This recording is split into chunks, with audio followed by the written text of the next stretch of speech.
ఇష్టపడి వివాహం చేసుకున్న సంధ్య రాజేష్లు ఎంతో సంతోషంగా జీవిస్తుంటారు. రాజేష్కి అడ్వెంచర్ అంటే చాలా ఇష్టం. అతను ఫ్రెండ్స్తో కలిసి పర్వతాల్లోకి, అడవుల్లోకి ప్రతి సంవత్సరం వెళ్ళేవాడు. ఈసారి మాత్రం అతను నల్లమల్ల ఫారెస్ట్కి వెళ్ళి వారం రోజులైనా అక్కడి నుండి తిరిగి రాలేదు. సంధ్య అతన్ని వెతుక్కుంటూ అడవిలోకి వెళ్ళింది. అడవిలోకి వెళ్ళిన సంధ్యకి ఏం జరిగింది? రాజేష్ దొరికాడా?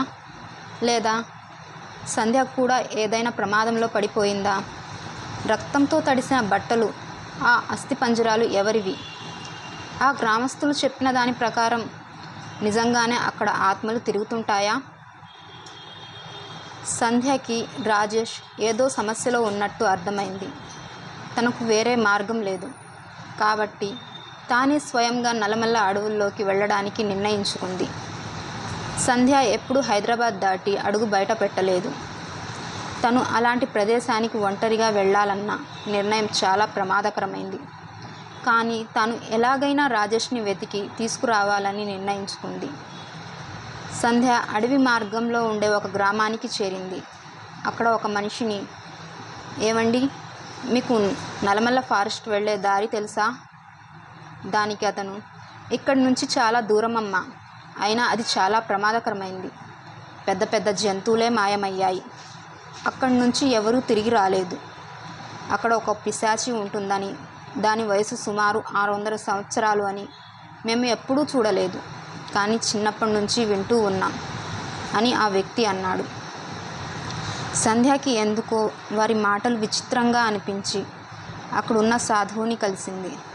ఆ సాధువు, మా ముత్తాతల కాలం నాటి నుంచి వింటూ వస్తున్నాం. ఇది 600 సంవత్సరాల క్రిత విషయం. అడవిలో ఉన్న ప్రతి జంతువుని, ప్రతి చెట్టుని తను వశం చేసుకుంటుందని మేము విన్నాము. నిజమేంటో తెలుసుకోవడానికి ఎంతోమంది పెద్ద పెద్దవాళ్ళు వచ్చారు, కానీ అడవిలోకి వెళ్ళి మళ్ళీ తిరిగి రాలేదు. కానీ బాబా, నేను విన్నదేంటంటే ఆ అడవిలో అలాంటి మనిషి ఎవరూ లేరని, ఏదో జంతువు ఉందని, అక్కడికి వెళ్ళిన వాళ్ళని తిరిగి రానివ్వట్లేదని విన్నాను. నిజంగా ఏదైనా జంతువే ఉన్నట్లయితే మనకి కనిపిస్తుంది కదమ్మా. దయచేసి నా మాట విను. నువ్వు ఇక్కడి నుంచి తిరిగి వెళ్ళు. అడవి గురించి ఆలోచిస్తే నీకేం అనిపించట్లేదా? ఇన్ని రోజుల పాటు ఎవరైనా ఆ అడవిలో ప్రాణాలతో ఉండటం దాదాపు అసాధ్యం. లేదు బాబా, రాజేష్ బ్రతికే ఉన్నాడు. నేను అడవిలోకి వెళ్ళాల్సిందే. నేను తప్పకుండా వెళ్తాను. ఈ మొండి పట్టుదల సరైంది కాదమ్మా. సరే, అలా అయితే ఈ తాయెత్తుని నీ దగ్గర ఉంచుకో. ఇది నీకు రక్షణగా ఉంటుంది. థ్యాంక్ యూ బాబా అని చెప్పి సంధ్య నానా కష్టాలు పడి తన దృఢ నిశ్చయంతో 2 వ్యక్తులను వెతికి పట్టుకుంది. వాళ్ళు అసంభవమైన ఈ పనిలో తనకు తోడుగా ఉండడానికి సిద్ధమయ్యారు. అమ్మ దుర్గమ్మ, మమ్మల్ని నువ్వే కాపాడాలి అంటూ వారు ఆ అడవిలోకి ప్రవేశించారు. ఇంత దట్టమైన అడవిలో ఒక జంతువు కూడా లేదు, ఎందుకని అంటుంది సంధ్య. మేడం, నిజం చెప్పాలంటే ఈ దట్టమైన అడవిలో జంతువులు ఉండడానికి కూడా భయపడతాయి. అలాగే వాతావరణం కూడా నమ్మలేం, అది ఎప్పుడు మారిపోతుందో తెలియదు అని అంటాడు ఆ వ్యక్తి. అప్పుడే వారు వెనక నుంచి ఎవరో వెళ్ళినట్టు అలికిడి అవుతుంది. ముగ్గురు ఒక్కసారిగా కంగారు పడి వెనక్కి తిరిగి చూస్తారు. అక్కడ ఏమీ కనిపించదు. దూరంగా నక్కల అరుపులు, భయంకరంగా ఉంది ఆ శబ్దం. వాళ్ళు ఇంకొంచెం అడవి లోపలికి వెళ్తారు. ఒక పక్షుల గుంపు వాళ్ళ మీద దాడి చేస్తుంది. వాళ్ళు ఇంకొంచెం దూరం వెళ్తారు. వారు వెళ్తున్న దారిలో చెట్లకు కొన్ని గుర్తులు పెడుతూ వెళ్తారు, దారి తప్పిపోకుండా. చెట్టుపై నుండి ఎవరో వారిని గమనిస్తున్నట్టు ఏదో తెలియని భయం వారిని ఆవహిస్తుంది. అప్పుడే ఒక విరిగిన చెట్టు అకస్మాత్తుగా వారి మీద పడబోతుంది. సంధ్య వెనుక ఉన్న వ్యక్తి గట్టిగా మేడం అని అరిచేసరికి సంధ్య పక్కకి కొంచెం తప్పుకుంటుంది. ఆ చెట్టు పక్కకి పడిపోతుంది. ముగ్గురు ఎంతో భయపడిపోయారు. ముగ్గురికి గొంతు తడి ఆరిపోతుంది. మేడం, మన వెనకాలో ఎవరో వస్తున్నట్టు అనిపిస్తుంది, మనం ఇక్కడి నుంచి వెళ్ళిపోదాం అంటూ అక్కడి నుంచి వెళ్ళిపోతారు. కొంచెం దూరం నడిచేసరికి వారికి చిన్న కాలువ కనిపిస్తుంది. నడిచి నడిచి పూర్తిగా అలసిపోయి ఉండటం వలన కాసేపు రెస్ట్ తీసుకోవాలని నిర్ణయించుకుంటారు. వారి వెంట తెచ్చుకున్న ఆహారం తినేసి మెల్లిగా నిద్రలోకి జారుకుంటారు. అంతలో సంధ్యకి ఒక కల వస్తుంది. తన కలలో రాజేష్ తన దగ్గరికి వస్తున్నప్పుడు ఒక దెయ్యం అతనిని చంపేసినట్టుగా కనిపిస్తుంది. సంధ్య గట్టిగా అరుస్తూ నిద్రలేస్తుంది. తన వెంట వచ్చిన ఇద్దరు ఏమైంది మేడం అని కంగారుగా సంధ్య వైపు చూస్తుంటారు. కానీ సంధ్యకి అక్కడ ఒక వాచ్ కనిపిస్తుంది. అది రాజేష్ది. రాజేష్ గుర్తుకు వచ్చి ఆ వాచ్ని తన గుండెకి హత్తుకొని బాగా ఏడుస్తుంది. అంతలో ఒక అతనికి దూరంగా పొదల్లో తెగిపడిన చేయి కనిపిస్తుంది. అతను కంగారు పడి మేడం అటు చూడండి, అక్కడ ఒక చెయ్యి అనగానే ఇద్దరు అటువైపు చూసి ఒక్కసారిగా షాక్కి గురై ఎంతో భయపడిపోతారు. వాళ్ళ గుండె చప్పుడు వాళ్ళకే వినిపిస్తూ ఉంటుంది. అంత వేగంగా కొట్టుకుంటుంది వాళ్ళ గుండె. చుట్టూ ఏదో తెలియని నిశ్శబ్దం. మేడం, ఇక్కడ వింటే ఆ పిశాచి మనల్ని కూడా చంపేస్తుంది. అంతలోనే ఎవరో ఆడపిల్ల ఏడుస్తున్నట్టు ఏడుపు వినబడుతుంది. మేడం, ఇది మొత్తం ఆ పిశాచి పనే. ఇక్కడ ఉంటే ప్రమాదం. పదండి ఇక్కడి నుంచి వెళ్ళిపోదాం అంటాడు. అంతలో అక్కడి వాతావరణం ఒక్కసారిగా మారిపోతుంది. ఆ దట్టమైన అడవిలో చీకటి కమ్మేస్తుంది. ఏదో తెలియని నల్లటి పొగ రూపం సంధ్యతో పాటు వచ్చిన ఇద్దరిలో ఒక అతనిని దూరంగా ఈడ్చుకెళ్తుంది. ఆ పొగ ఒక పిశాచిగా మారి అతని రక్తం తాగి అతని శరీరాన్ని ముక్కలు ముక్కలుగా చేస్తుంది. అది చూసిన సంధ్య మరియు మరొకతను అక్కడి నుంచి దూరంగా పారిపోవడానికి ప్రయత్నిస్తారు. కానీ వాళ్ళు మళ్ళీ అక్కడికే వచ్చి నిలబడతారు. వాళ్ళు వచ్చేటప్పుడు దారి తప్పిపోకుండా చెట్ల మీద చేసిన గుర్తులు ఏవి ఆ చెట్ల మీద ఉండవు. అక్కడి నుంచి ప్రాణాలతో బయటపడడం అసాధ్యమని వారికి తెలిసిపోయింది. ఏం చేయాలో తెలియక అమ్మ దుర్గమ్మ తల్లి, మమ్మల్ని నువ్వే కాపాడాలి అని అనుకుంటూ చీకటి కావడంతో అక్కడే చిన్న మంట వేసుకొని తిరిగి తిరిగి అలసిపోయి ఉండడం వల్ల భయపడుతూనే గాఢ నిద్రలోకి జారుకుంటారు. అర్ధరాత్రి సమయంలో అకస్మాత్తుగా పెద్ద పెద్ద అరుపులు, ఏడుపులతో నిశ్శబ్దంగా ఉన్న అడవి ఒక్కసారిగా ఆ ఏడుపుతో ప్రతిధ్వనిస్తుంది. సంధ్యతో పాటు ఉన్న మరో వ్యక్తిని ఎవరో కాలు పట్టి లాగినట్టు అనిపించి నిద్రలేచి చూస్తే అక్కడ ఎవరూ కనిపించరు. భ్రమ అనుకొని మళ్ళీ నిద్రపోదాం అనుకునేసరికి పొదల్లో అలికిడి వినిపిస్తుంది. వెనక్కి తిరిగి చూసేసరికి ఆ పిశాచి అతని వెనకాలే నిలబడి ఉంటుంది. అతను భయంతో కేకలు వేసేసరికి సంధ్య కూడా నిద్రలేస్తుంది. ఆ పిశాచి అతని పొదల్లోకి లాక్కొని వెళ్తుంది. ఇది మొత్తం చూసిన సంధ్య ఒక్కసారిగా గుండె ఆగిపోయినంత పని అవుతుంది.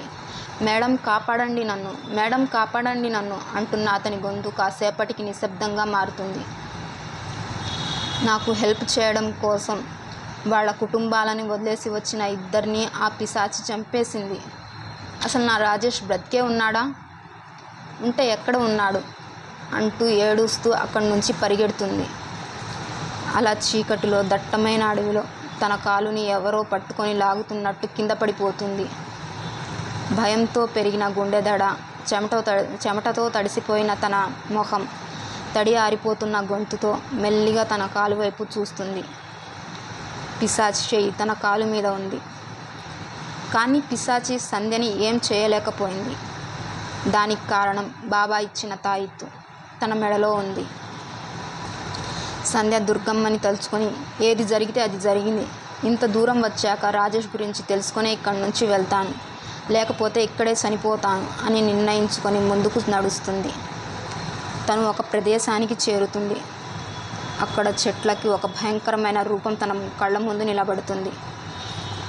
ఆ చెట్లకి వేలాడదీసిన రక్తంతో తడిసిన బట్టలు, అస్థిపంజరాలు కనిపిస్తాయి. తను ఒక్కసారిగా షాక్కి గురై అక్కడే స్పృహ తప్పి పడిపోతుంది. మెల్లిగా కళ్ళు తెరిచి చూసేసరికి అప్పుడే సూర్యకిరణాలు మెల్లిమెల్లిగా ఆ దట్టమైన అడవిలో ప్రవేశిస్తున్నట్టు కనిపిస్తూ ఉంటాయి. దాహం వేసి నీళ్ల కోసం వెతుకుతుంటే ఒక చిన్న గుంటలో నీళ్లు కనిపిస్తాయి. తాగడానికి పోయేలోపు ఆ నీళ్లు ఒక్కసారిగా మాయమైపోతాయి. సంధ్యకి ఇది మొత్తం ఆ పిశాచి మాయ అని తెలిసిపోతుంది. సంధ్య ఇంకొంచెం ముందుకు వెళ్తుంది. అక్కడ తనకి ఒక దారి కనిపిస్తుంది. ఏదైతే తన కలలో రాజేష్ ఉన్నట్టు కనిపించిందో ఆ దారి. తను ఆ దారి అనుసరిస్తూ వెళ్తుంది. అక్కడ తనకు ఒక గుహ కనిపిస్తుంది. సంధ్య ఆ గుహ లోపలికి వెళ్తుంది. అప్పుడే ఎవరో ఒక కర్రతో వెనక నుండి సంధ్య తలపై గట్టిగా కొడతారు. సంధ్య ఒక్కసారిగా కింద పడిపోతుంది. ఆ కొట్టిన వ్యక్తి మరెవరో కాదు, రాజేష్. రాజేష్ రాజేష్ నువ్వు బతికే ఉన్నావా అంటూ తను గట్టిగా అతన్ని పట్టుకుంటుంది. రాజేష్ కూడా సంధ్యని చూసిన విషయంలో చూసింది నిజమో కాదో అనుకుంటూ షాక్లో ఉండిపోతాడు. ఇద్దరు ఒకరిని ఒకరు పట్టుకొని ఎంతగానో ఏడుస్తారు. రాజేష్, ఏమైపోయావు? నీ గురించి నేను ఎంతగా కంగారు పడ్డానో తెలుసా? అసలు నువ్వు ఇక్కడ ఏం చేస్తున్నావు? మిగతా వారందరూ ఏమయ్యారు? ఆ పిశాచి నిన్నేం చేయలేదు కదా అని అడుగుతుంది సంధ్య. లేదు సంధ్య, ఆ పిశాచి నుండి నేను తప్పించుకున్నాను. కానీ ఆ పిశాచి మన ఫ్రెండ్స్ అందరినీ చంపేసింది. నేను ఒక్కడినే తప్పించుకొని ఈ గుహలోకి వచ్చాను. చాలా రోజుల నుండి ప్రయత్నిస్తున్నాను ఇక్కడి నుంచి బయటపడదామని, కానీ నా వల్ల కావడం లేదు. తిరిగి మళ్ళీ ఈ గుహలోకి చేరుతున్నాను. ఈ గుహ నుంచి బయటికి వెళ్తే ఆ పిశాచి మనల్ని చంపేస్తుంది సంధ్య.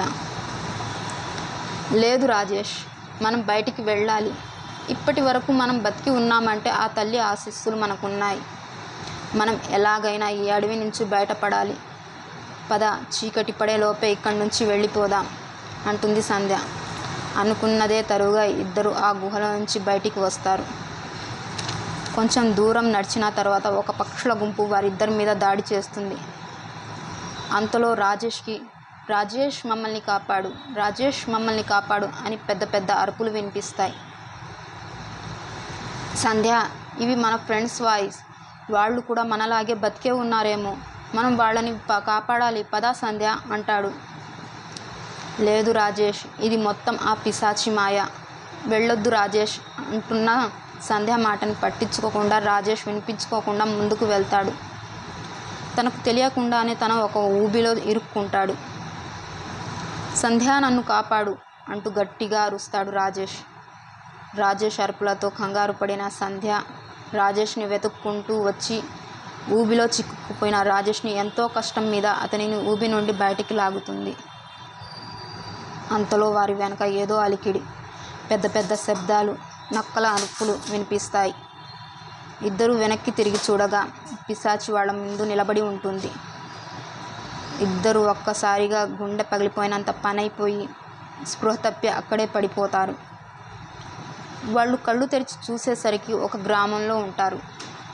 కానీ వాళ్ళు ఆ అడవి నుండి ఆ గ్రామానికి ఎలా చేరారో ఇప్పటికీ వీడని మిస్టరీ.